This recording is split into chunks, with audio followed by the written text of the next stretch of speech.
Snow hammered against the apartment windows that night. The kind of bitter New York cold that made every breath feel like glass. Lauren Whitmore clutched her stomach, another contraction ripping through her as she tried to steady herself against the kitchen counter.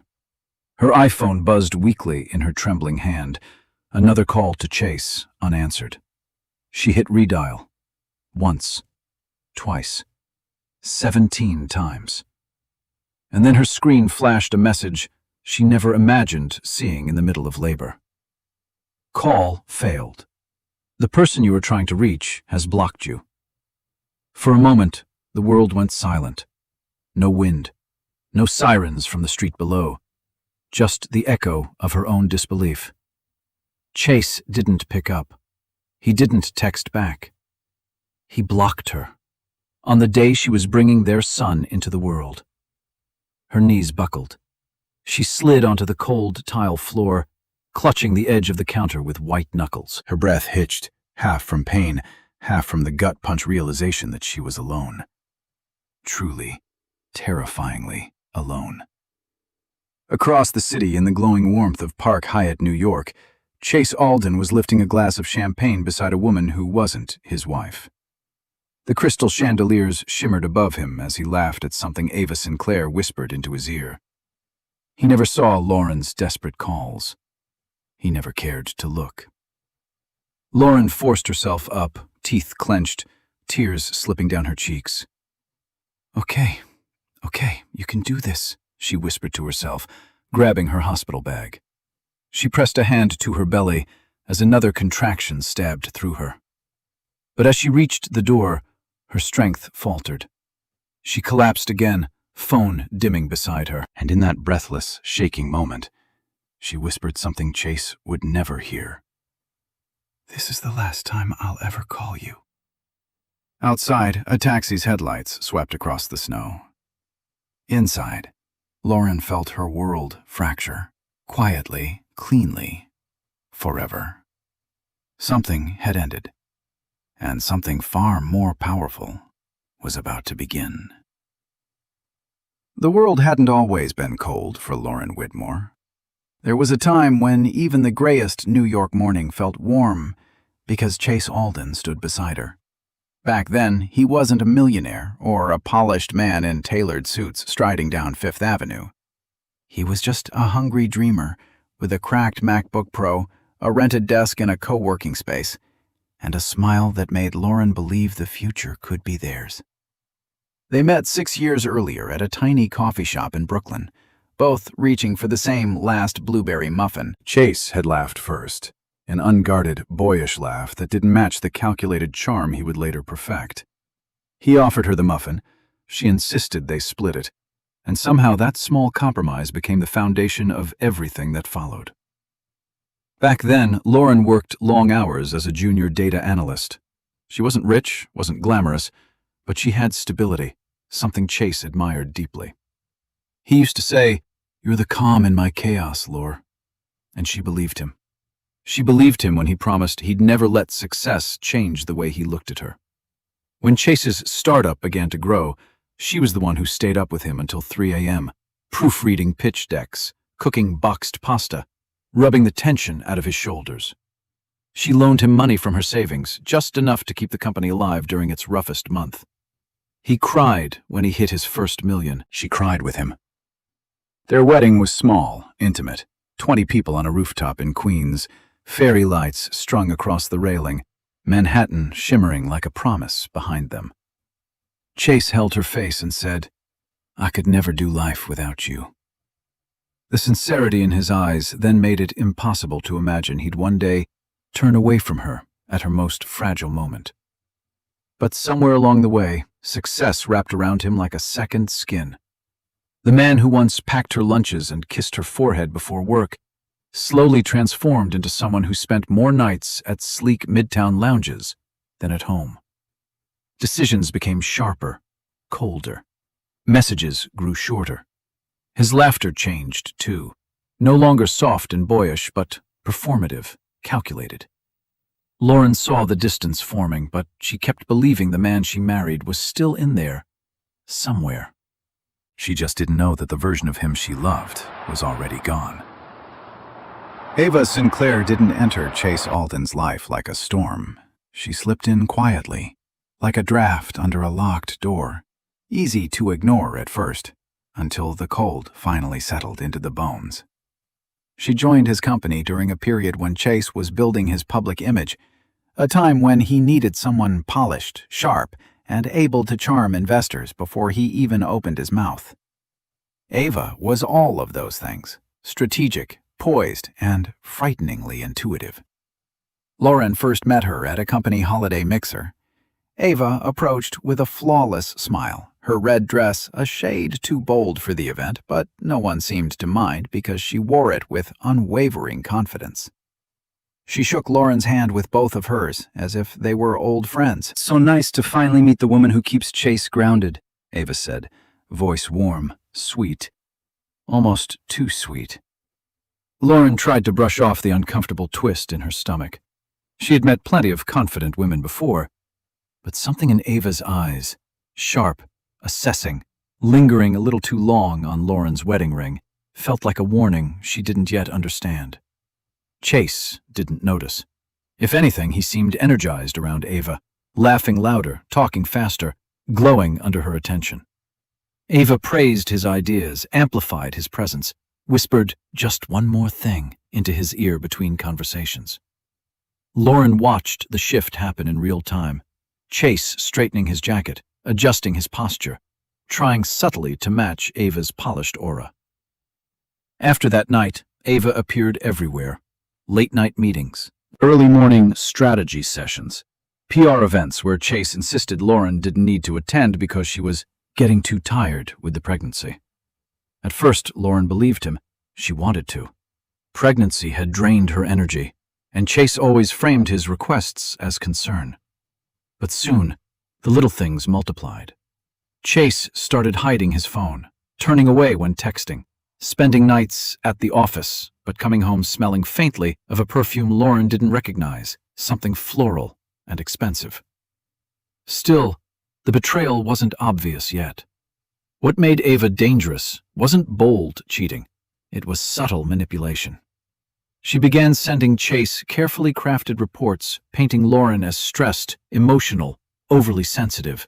Normal for pregnancy, Ava would say, but maybe she shouldn't influence major decisions right now. Tiny seeds, planted with intention. And Chase, already drifting from the man he once was, let them grow.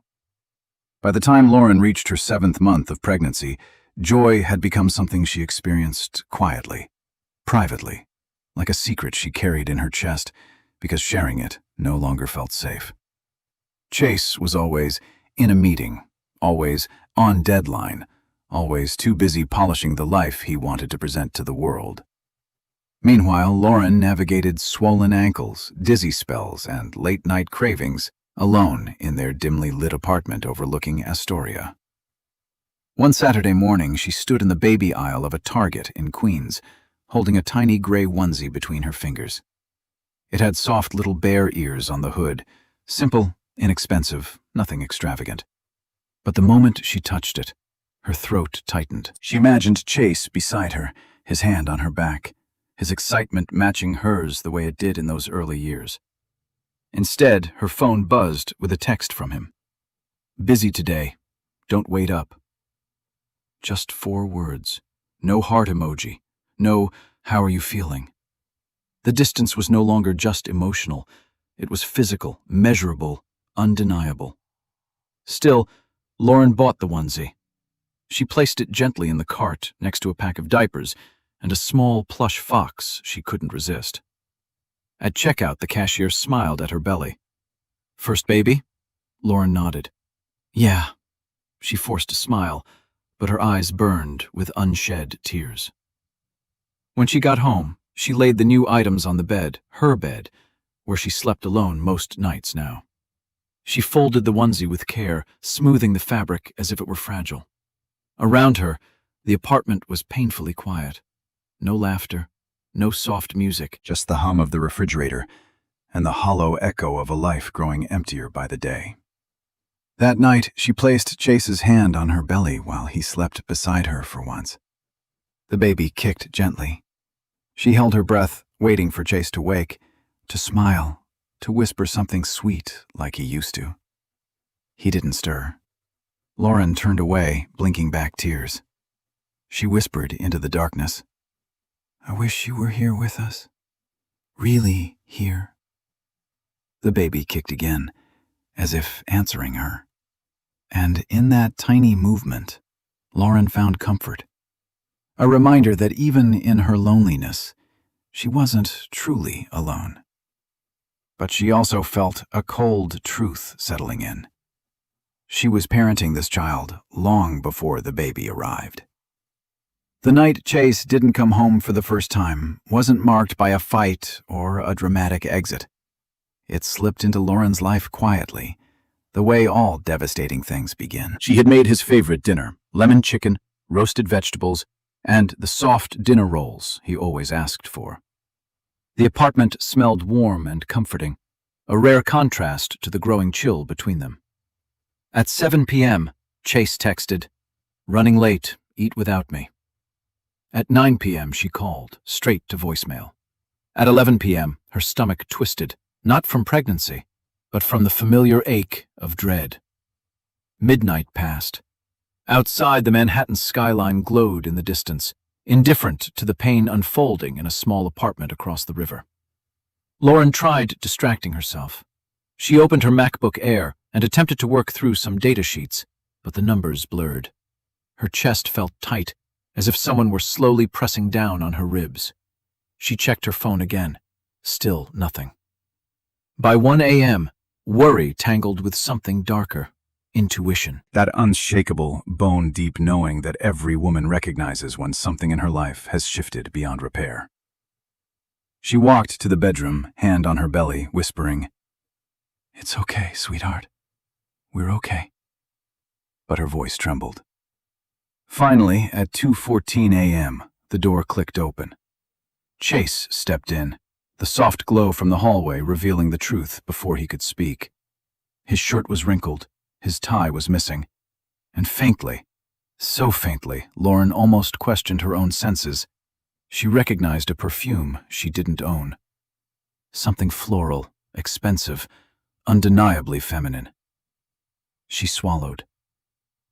"Where were you?" Chase didn't flinch. He didn't apologize. "Work dinner. It went late." "Until 2 a.m.?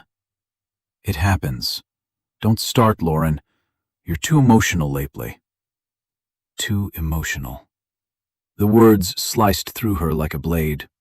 He brushed past her and went straight to the shower. She stood frozen in the doorway, listening to the water run, each drop a cruel reminder that he was washing off a night she wasn't part of. When he finally came to bed, he turned his back to her without a word. Lauren lay awake, staring at the ceiling, one hand resting protectively on her belly. She didn't cry. She didn't speak. But in the quiet darkness, she felt the first crack in her marriage widen. Sharp, cold, irreversible. By the 8th month of pregnancy, Lauren had become an expert at pretending things were fine. She smiled through swollen feet, through dizzy spells, through the growing silence in their home. But nothing prepared her for the day she sat alone in the dim waiting room of her OB/GYN's office, hands trembling around her iPhone as she waited for Chase to arrive. He had promised he'd come. "It's important," she'd reminded him that morning. "I know, Laure. I'll be there," he'd said, adjusting his Mont Blanc pen in his suit pocket before rushing out the door. But now, 30 minutes past her appointment time, he still wasn't there. Her doctor finally called her in. "We can start without him," he said gently. During the ultrasound, as the technician traced the screen, Lauren blinked away tears. She wanted Chase beside her. She wanted his gasp of awe, his hand gripping hers, his smile when he saw their son kicking. But all she got was an empty chair, a void where her husband was supposed to be. After the appointment, she stepped outside into the cold wind, her scarf whipping around her as she called him again. Ring, ring. Voicemail.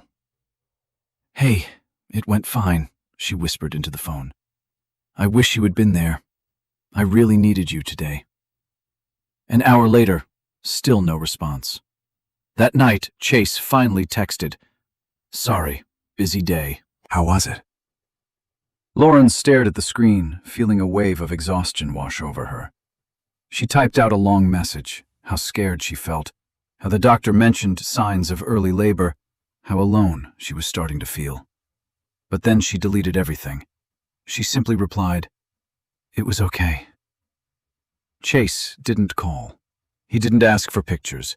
He didn't come home early. Instead, at 10:47 p.m., he sent another message. "Ava needs me to review a pitch deck. Don't wait up." Lauren froze. Ava needs me. Not the company, not the team. Ava. Her heartbeat thudded painfully in her chest.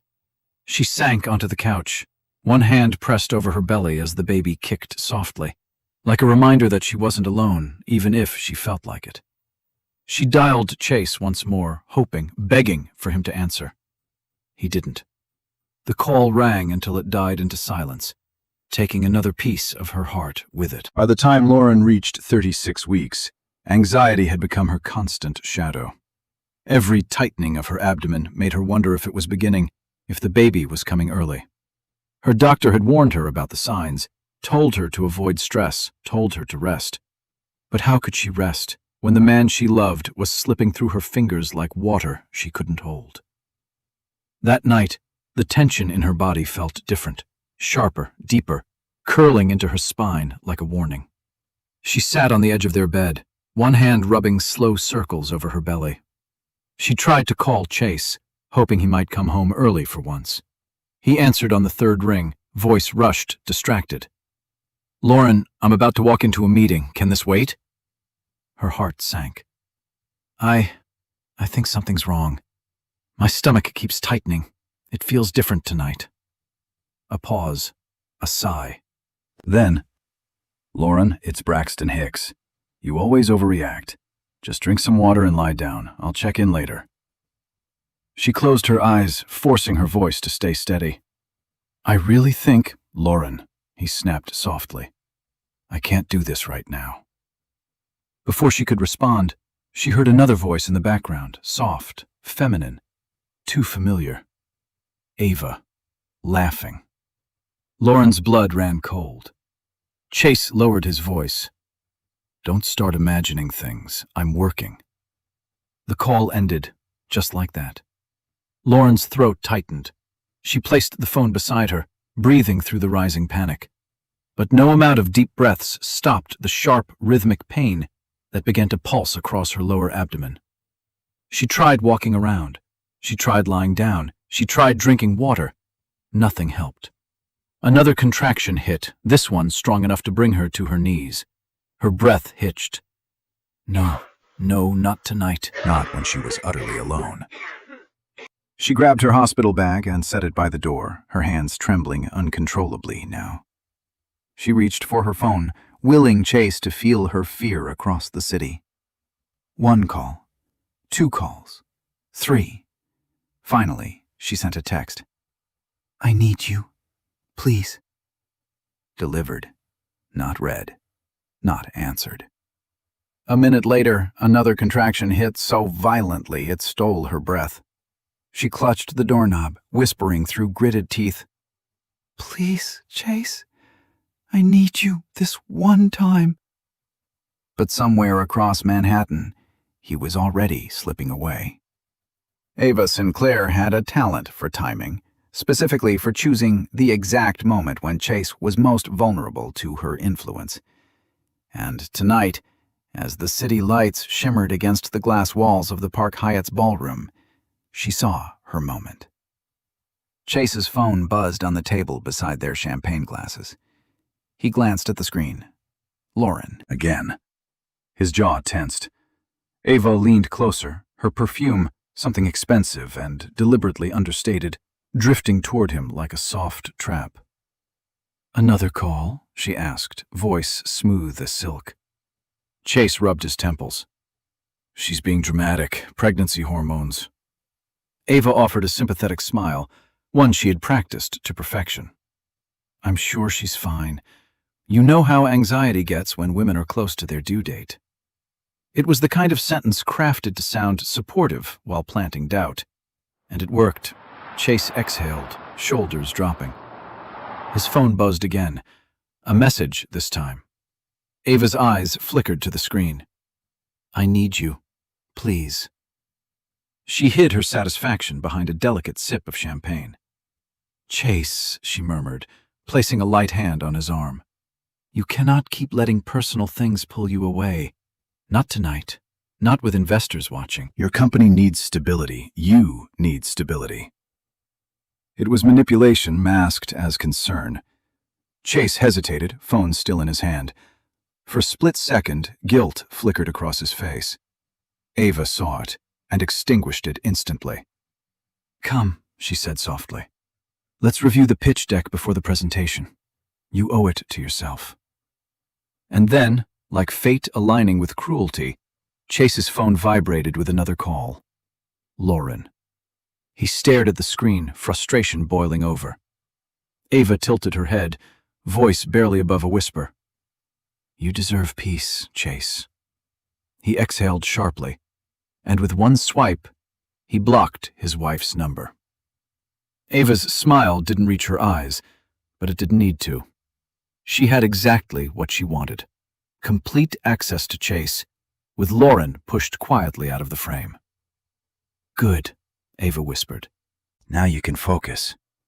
Chase tucked the phone into his jacket, trying to ignore the knot in his stomach. He didn't know that Lauren was collapsing in their apartment. He didn't know she was in labor. He didn't know this was the moment everything in his life fractured. But Ava knew her plan was working, and Lauren, alone and trembling, was already paying the price.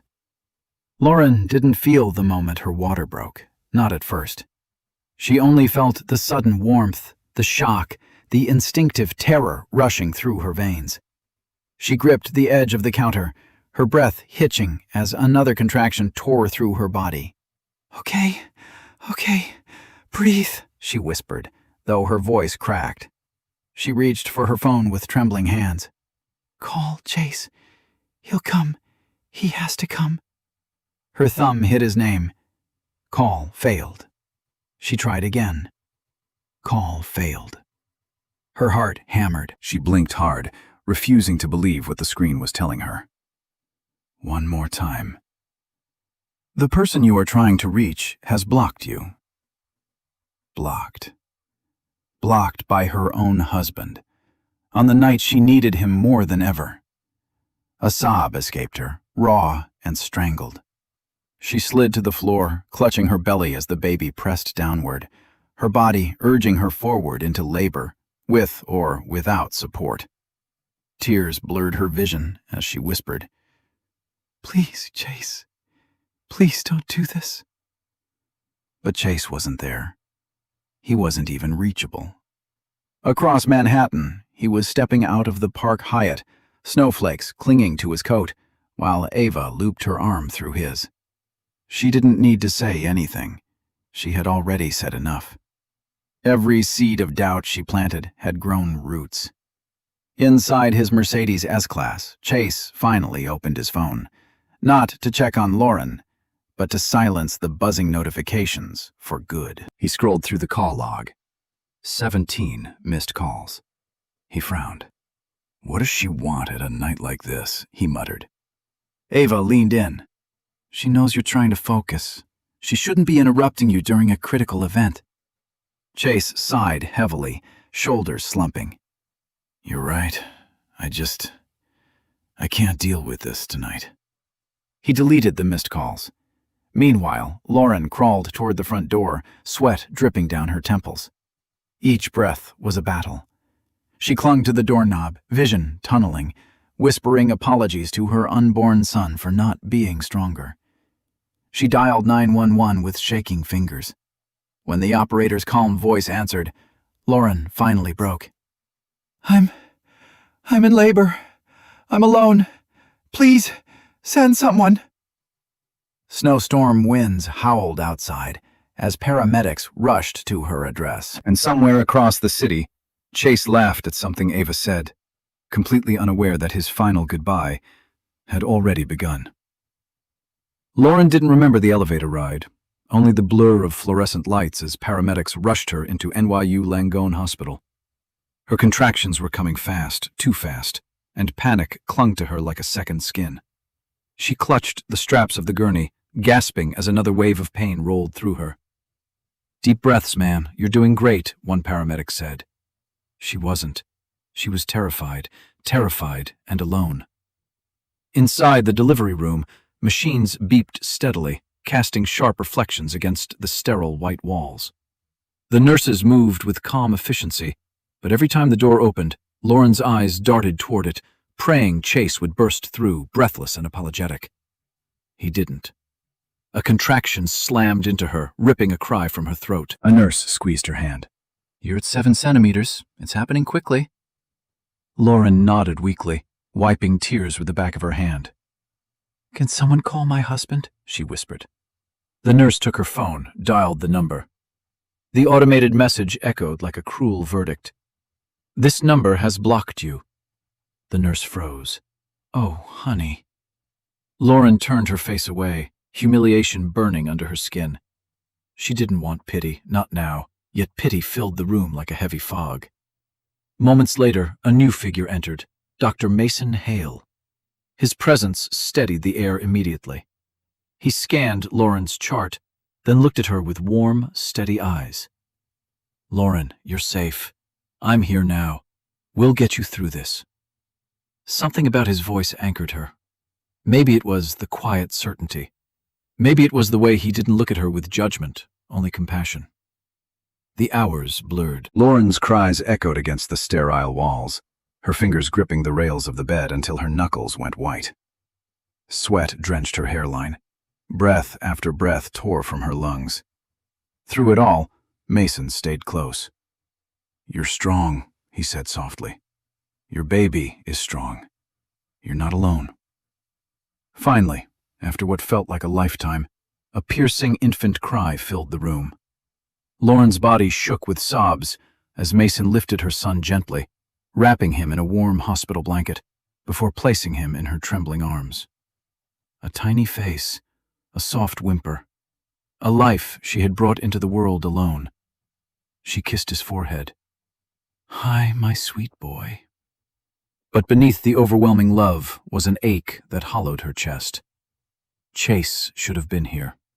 He chose not to be. And there was no undoing that choice. The room fell into a soft, aching quiet after the nurses left. Only the rhythmic beeping of the monitor and the tiny breaths of her newborn son filled the space.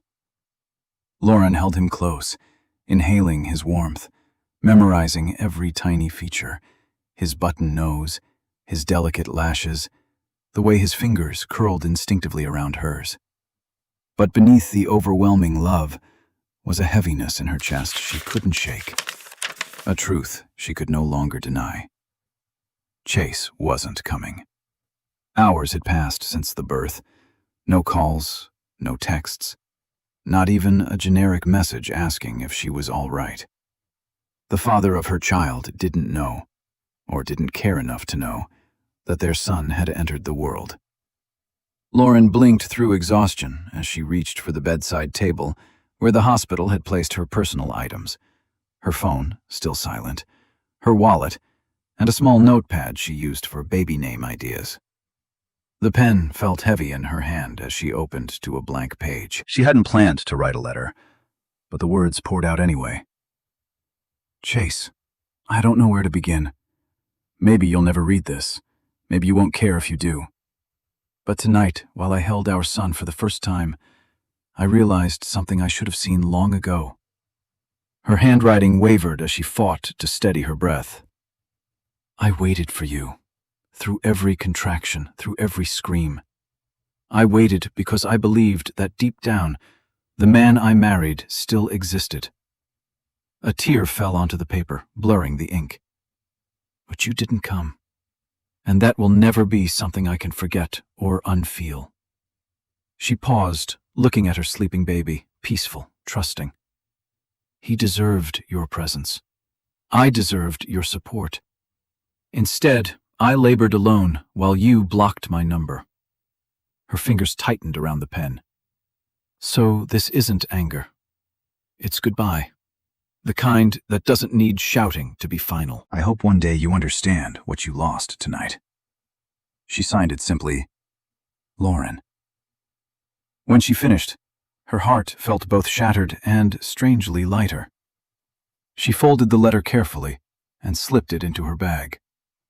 This wasn't a goodbye she ever imagined giving, but it was the one she needed. And tomorrow morning, she would act on it. For herself, for her son, for the life she refused to let Chase continue breaking.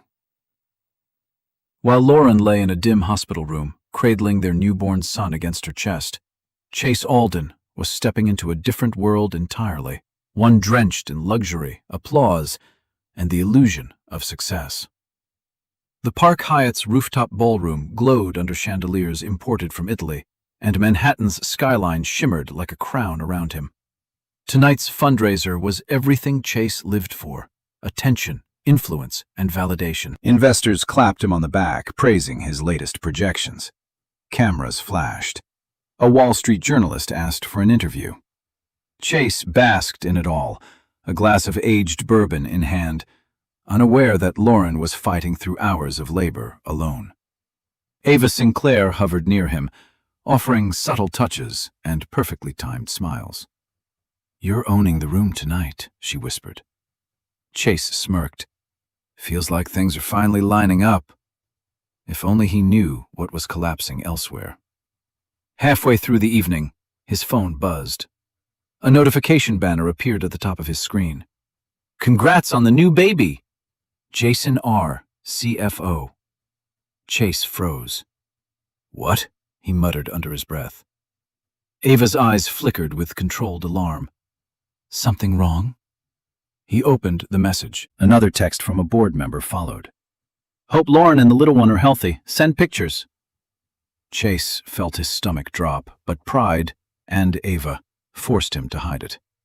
He typed back quickly, "Thanks, we'll update soon." But panic spread under his skin.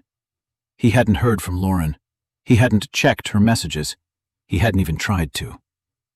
"Excuse me," he muttered, stepping away from Ava. He opened his call log. 17 missed calls. 17 calls he never even noticed, because he blocked her. His chest tightened, his throat dried. His brain scrambled to rationalize it. She would have texted, he whispered to himself. She would have told me if she went into labor. But she did. He just never saw it. A wave of nausea hit him. He fumbled to unblock her number, trying to call. Call failed. No service on the rooftop. Ava approached quietly, placing a gentle hand on his arm. "Chase." "Look at me. Stay calm. Tonight is important." He stared at her, heartbeat pounding. Important. Yes, tonight was important, just not for the reasons Ava thought. Because somewhere across the city, a moment had already happened, a moment he could never undo. His son had been born, and Chase hadn't been there. Chase Alden barely slept after the gala. Guilt gnawed at him, sharp and relentless, but pride kept whispering excuses in his ear. She's dramatic. She's fine. She always overreacts. But at 6:12 a.m., he jolted awake in their penthouse, heart pounding, the early sunlight slicing through the blinds. Something felt wrong, viscerally wrong. He grabbed his phone and tried calling Lauren again now that service was restored. The automated voice hit him like a punch. "The number you are trying to reach is unavailable." Unavailable. Not blocked, not busy, just gone. His chest tightened as he rushed to the kitchen, hoping she'd left a note, anything. Instead, he stepped into a silence so heavy, it felt physical. The house was too clean, too still, too empty. Then he saw it. A small envelope on the dining table, his name written in Lauren's handwriting. His hands shook as he opened it. The letter unfolded softly, but the words inside tore him open. You didn't come. I needed you, and you blocked me. Our son deserved better. So did I. This isn't anger. This is acceptance. Goodbye, Chase. He sank into a chair, breath caught somewhere between a gasp and a sob. He read the letter again and again, each line a blade, each sentence a mirror reflecting the man he had become, but never meant to be. No, Lauren. What did you do? He whispered, gripping the paper like it could bring her back. He sprinted to the bedroom, yanking open closets, drawers, searching for signs she was still there. But her suitcase was gone. Her clothes, her toiletries, even the tiny gray onesie with bare ears she had shown him weeks ago, gone. Everything she touched had vanished from the home he once forced her to shrink inside. Chase fell to his knees beside the bed, clutching the sheet where she used to sleep. He hadn't cried in years, but now tears streamed down his face unchecked. In the corner, something caught his eye. A small hospital bracelet on the nightstand. Baby Boy Whitmore, NYU Langone Hospital. Born 2:14 a.m. His son. His son had been born while he laughed, drank, and danced with another woman. A sound escaped him, raw, broken, unfamiliar. Because for the first time, Chase understood the truth. This wasn't just a mistake. It was the moment that cost him his family, and Lauren wasn't coming back. Chase didn't bother changing clothes. He sped through Manhattan in the same wrinkled suit from the gala, heart pounding as he forced his Mercedes through early morning traffic. Every red light felt like a personal attack. Every passing second felt like another piece of Lauren slipping further away. When he reached NYU Langone Hospital, he ran through the sliding doors, breathless, frantic, ignoring the security guard calling after him. I'm looking for my wife, he gasped at the front desk. Lauren Whitmore, she delivered last night. The receptionist's expression shifted, sympathy mixed with something heavier. Sir, please wait a moment. A few agonizing minutes later, a man in a white coat approached. Dr. Mason Hale. Calm, steady, eyes sharp enough to read truth and guilt in a single glance. You must be Chase, Mason said, voice even. Let's talk somewhere private. They stepped into a quiet hallway, the hum of machines echoing faintly around them. Chase ran a shaking hand through his hair. Where is she? Can I see her? I didn't know she was in labor. My phone, there was a mistake. Mason lifted a hand, stopping him cold. Lauren was alone for 13 hours of active labor, he said quietly. She screamed for someone who never came. She asked the nurses to call you. She begged them to try again. And every attempt ended the same way. His gaze hardened. You blocked her number. The words slammed into Chase's chest like a freight train. I didn't think, he stammered. No, Mason said sharply. You didn't think. She cried your name while you were nowhere to be found. Chase swallowed the burn in his throat. Is she still here? Please, just let me talk to her. Mason stepped back, jaw tightening. She checked out 3 hours ago. Signed discharge papers early.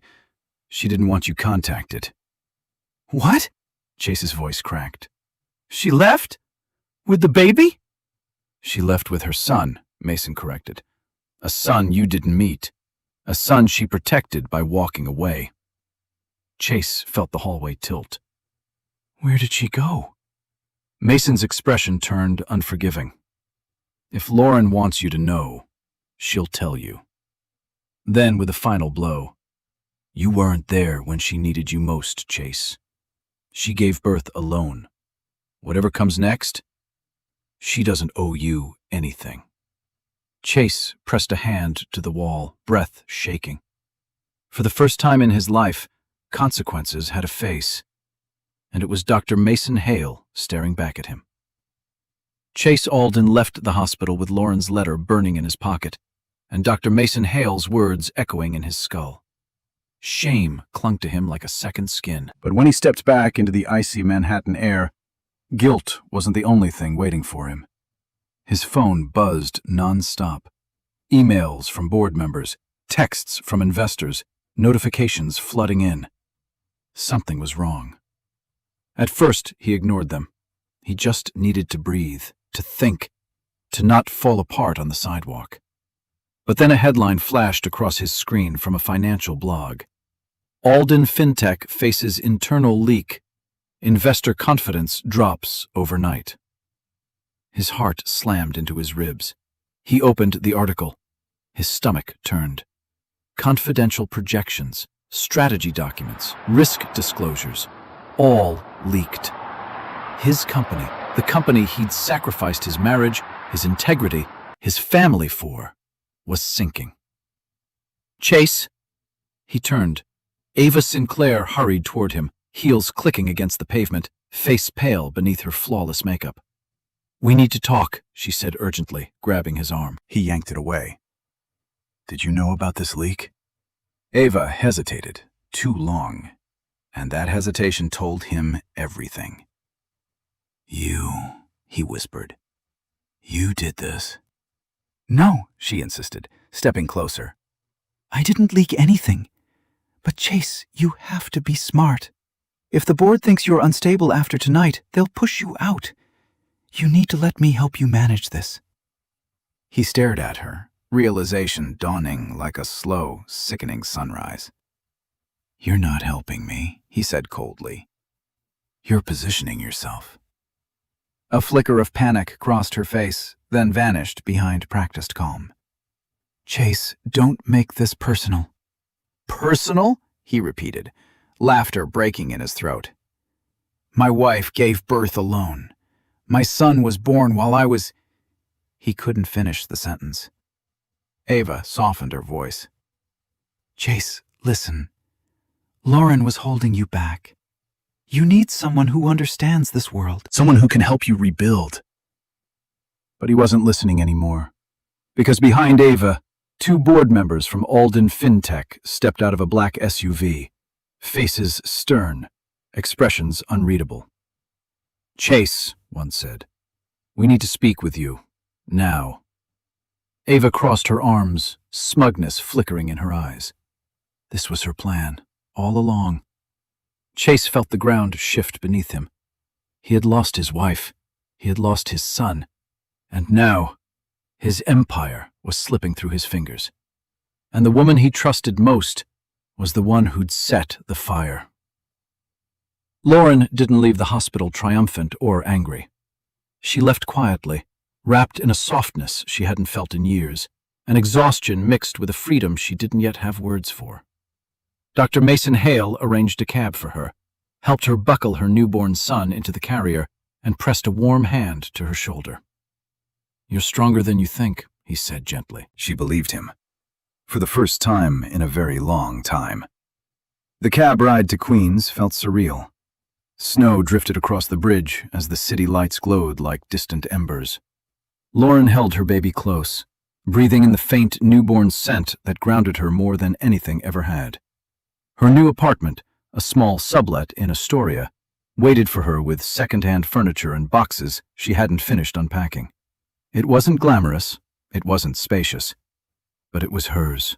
Hers and her son's. No lies, no cold silences, no walking on eggshells. Inside, she settled onto the worn couch, her son sleeping safely against her chest. She opened an Amazon box she hadn't touched since the week before, the one with Atomic Habits and Women Who Run with the Wolves. Self-help books she ordered out of desperation, not knowing she'd need them more than ever now. She flipped the first page, but instead of loneliness, she felt something new. Possibility. For the next few weeks, Lauren rebuilt her life inch by inch. She breastfed, rocked her son to sleep, and learned to make peace with the difficult nights. She FaceTimed the few friends she trusted, updated her HR manager about extending maternity leave, and slowly created a routine that didn't include Chase or his absence. Mason checked in often, not out of obligation, but genuine concern. "How's my favorite little warrior?" he'd ask, smiling softly at the baby. "And how's Mom holding up?" Lauren found herself looking forward to those calls more than she admitted. She healed, not loudly, not with dramatic breakthroughs, but with quiet victories. Washing baby bottles without crying, sleeping 4 hours instead of 2, laughing at her son's first crooked smile. Feeling the warmth of sunlight in her apartment and realizing she didn't miss the penthouse or its cold marble floors. She didn't miss Chase. Not the way she once feared she would. Because little by little, Lauren discovered something extraordinary. She wasn't rebuilding her old life. She was building a better one. 14 months passed before Chase Alden saw his son for the first time. It happened on a quiet Saturday morning inside the Barnes & Noble at Union Square, a place Lauren visited often because the children's section felt warm, safe, and far away from the life she'd left behind. Her son, now toddling unsteadily on chubby legs, clutched a board book in his tiny hands, babbling proudly as he tried to pronounce the word moon. Lauren laughed, brushing a curl from his forehead. He had Chase's eyes, bright, stormy blue, but softer, kinder. She didn't hear the footsteps approaching. She didn't notice the man standing frozen at the end of the aisle. "Lauren?" The book slipped from her hands. Chase looked nothing like the polished millionaire he once was. His suit hung loose on a thinner frame, dark circles underlining his eyes, and the confidence he once wore like armor had eroded. His company's downfall had aged him. His guilt had hollowed him. But nothing struck him harder than the child staring back at him, wide-eyed, curious, undeniably his.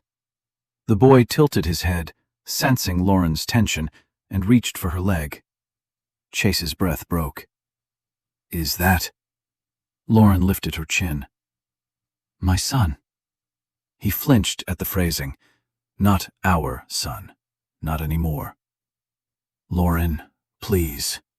His voice cracked. "I've been looking for you for months. I went to the apartment, your old job. Your friends wouldn't tell me anything. Because they knew I didn't want to be found." Chase swallowed hard. "I deserve that, I know.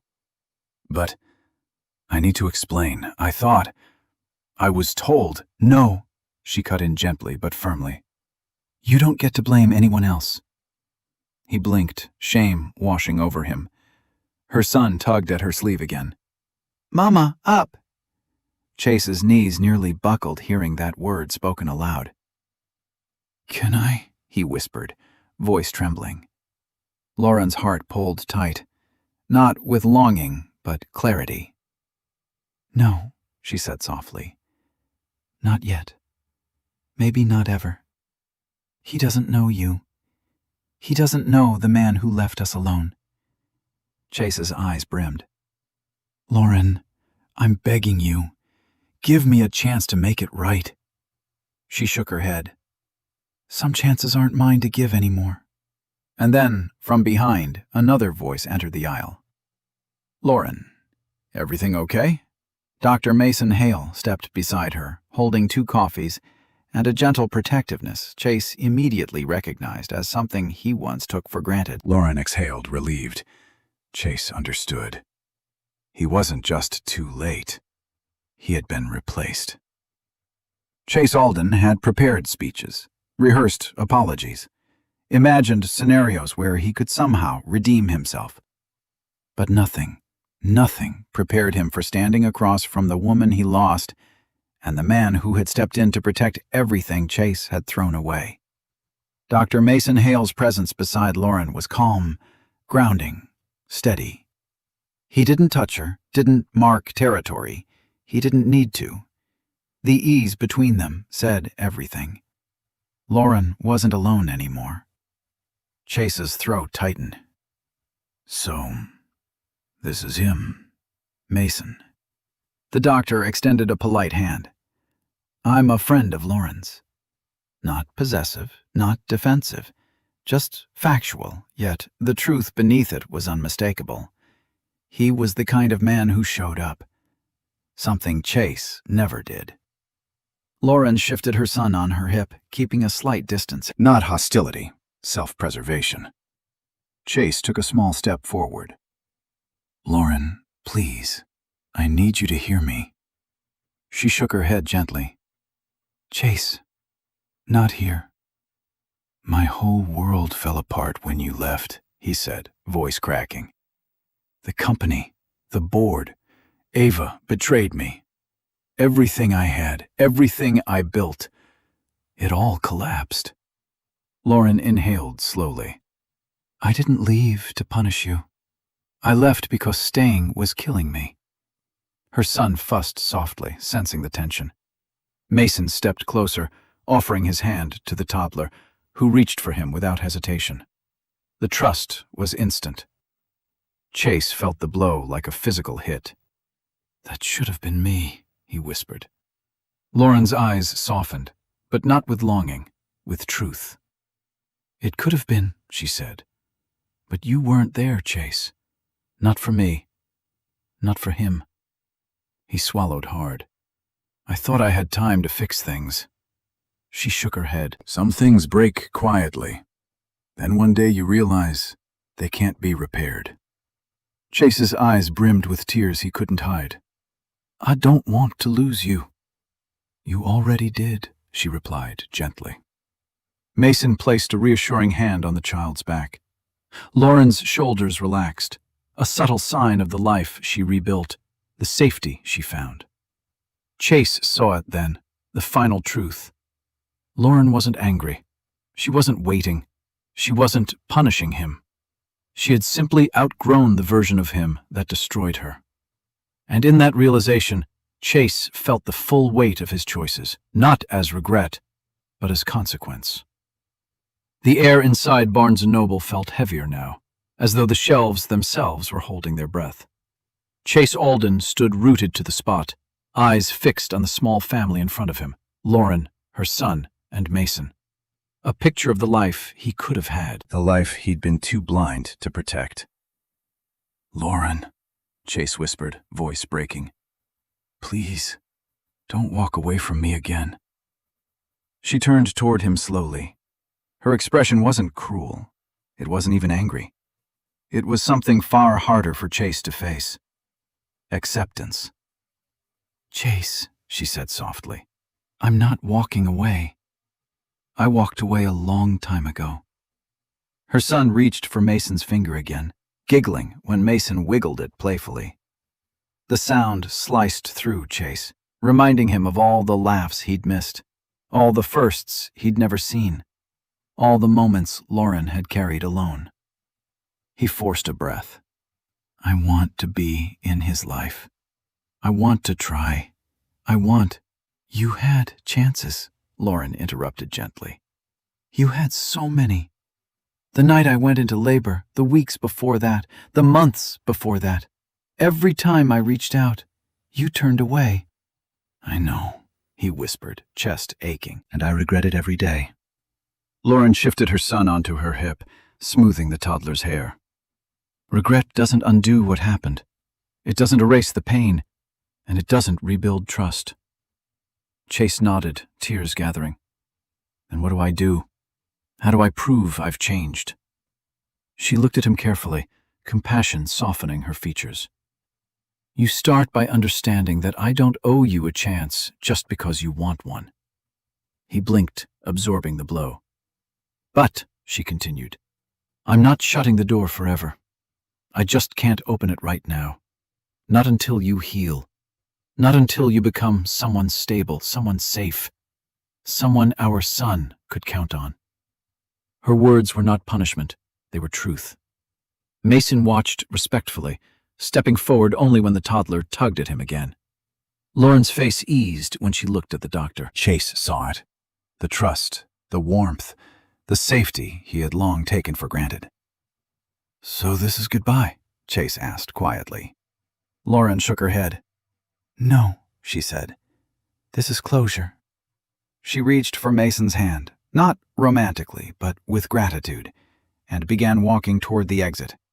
Her son rested his head on her shoulder. For the first time, Chase didn't chase after her. He let her go, because loving her now meant respecting her peace. Spring arrived in New York quietly, melting the last traces of winter from the edges of Central Park. Lauren walked along the winding path, her son toddling beside her, holding her hand and pointing excitedly at every bird, every leaf, every runner passing by. The world felt gentler now, lighter, like it had exhaled with her after months of rebuilding, grieving, and growing. Mason Hale was waiting for them near the Bethesda fountain, a soft smile tugging at his lips as he watched the little boy wobble toward him. He knelt, arms open, and the toddler launched himself forward with a squeal of joy. Mason caught him effortlessly, lifting him into the air as laughter echoed across the water. Lauren's heart warmed in a way she once feared it never would again. "You two seem to be having fun," she said as she reached them. Mason shrugged playfully. "He's teaching me all the important words. Bird, rock, snack." "Snack is definitely his favorite," she teased. They sat together on a nearby bench. Mason handed her a coffee, her favorite order, somehow remembered without her ever telling him twice. Her fingers brushed his, and instead of flinching like she once did with Chase, she felt steady, safe. After a moment, Mason cleared his throat, his expression shifting into something softer, deeper. He placed a small velvet box on her lap. Lauren froze. "Mason," he raised a hand gently. "Before you open it, just listen." She swallowed, nodding. "I know what you've been through," he said quietly. "And I know you're still healing.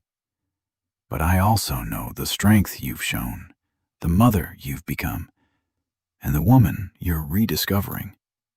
I'm not here to replace anyone. I'm here because I choose you. Both of you." Her eyes stung. He opened the box himself, revealing not a ring, but a delicate pendant engraved with her son's initials. "This isn't pressure," Mason continued. "It's a promise. When you're ready, whenever that is, I'd like the chance to build a life with you. One grounded in honesty, in presence, in love." Lauren covered her mouth, overwhelmed. She looked at Mason, at her child curled happily against his chest, and at the sunlight shimmering across the fountain. For the first time in a long time, her heart didn't hurt. It hoped. She placed her hand over Mason's and whispered, "I'd like that, someday." And someday was enough.